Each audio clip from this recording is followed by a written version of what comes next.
ಯಾರೇ ಹೇಳಿಕೆ ನೀಡಿದ್ರು ಸ್ಥಾನಕ್ಕೆ ಚ್ಯುತಿ ಬರಬಾರದು. ಯಾರೇ ಹೇಳಿಕೆಯನ್ನ ಕೊಟ್ಟರು ಅವರ ಹೇಳಿಕೆ ಇದೆಯಲ್ಲ ಅದು ಸ್ಥಾನಕ್ಕೆ ಚ್ಯುತಿಯನ್ನ ತರಬಾರದು. ಸಿಎಂ ಬಗ್ಗೆ ಹೆಗಡೆ ಮಾತಿಗೆ ಬಿವೈ ವಿಜಯೇಂದ್ರ ಅವರು ಸ್ಪಷ್ಟನೆಯನ್ನ ಕೊಟ್ಟಿದ್ದಾರೆ. ನಮ್ಮ ಒಂದೊಂದು ಹೇಳಿಕೆಯನ್ನ ಜನ ಒಪ್ಕೊಳ್ಬೇಕು. ಅನಂತಕುಮಾರ್ ಹೆಗಡೆ ಹೇಳಿಕೆಯನ್ನ ನಾನು ಗಮನಿಸಿದ್ದೇನೆ. ಹೆಗಡೆಯವರ ಜೊತೆಗೆ ವೈಯಕ್ತಿಕವಾಗಿ ನಾನು ಚರ್ಚೆಯನ್ನ ಕೂಡ ಮಾಡಿದ್ದೀನಿ. ಇದು ಬಿವೈ ವಿಜಯೇಂದ್ರ ಅವರ ಸ್ಟೇಟ್ಮೆಂಟ್.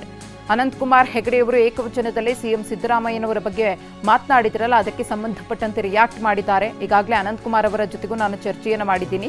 ಈ ವಿಷಯದ ಬಗ್ಗೆ ಗಂಭೀರವಾಗಿ ಚರ್ಚೆಯನ್ನು ನಡೆಸ್ತೇನೆ ಅಂತ ಬಿಜೆಪಿ ರಾಜ್ಯಾಧ್ಯಕ್ಷ ಬಿವೈ ವಿಜಯೇಂದ್ರ ಹೇಳಿಕೆ ನೀಡಿದ್ದಾರೆ. ಇವತ್ತು ಬೇಸತ್ತಿದೆ ರಾಜಕಾರಣಿಗಳು ಅಂತ ಹೇಳಿದ್ರೆ ನಮ್ಮನ್ನ ನೋಡ್ತಕ್ಕಂಥ ದೃಷ್ಟಿಕೋನ, ರಾಜಕಾರಣಿಗಳು ಅಂತ ಹೇಳಿದ್ರೆ ಜನರು ಇವತ್ತು ಬೇಸತ್ತಿದೆ. ರಾಜಕಾರಣಿಗಳು ಅಂತ ಹೇಳಿದ್ರೆ ನಮ್ಮನ್ನ ನೋಡ್ತಕ್ಕಂಥ ದೃಷ್ಟಿಕೋನನೇ ಬದಲಾವಣೆ ಆಗಿದೆ.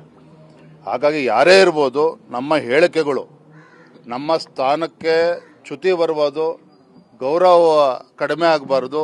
ನಾವು ಕೊಡ್ತಕ್ಕಂಥ ಒಂದೊಂದು ಹೇಳಿಕೆನೂ ಕೂಡ ಸಮಾಜ ಕೂಡ ಒಪ್ಕೋಬೇಕು. ನಾನು ಇಷ್ಟು ಮಾತ್ರ ಸಂದರ್ಭದಲ್ಲಿ ಹೇಳ್ತೇನೆ, ಮೊನ್ನೆ ಅನಂತಕುಮಾರ್ ಹೆಗಡೆ ಅವರು ಏನು ಹೇಳಿದ್ದಾರೆ ನೆನ್ನೆ ರಾತ್ರಿ ನಾನು ಗಮನಿಸಿದ್ದೇನೆ. ಯಾಕೆ ನಾನು ಕೂಡ ಪ್ರವಾಸದಲ್ಲಿದ್ದಾಗ ಗಮನಿಸಿದ್ದೇನೆ.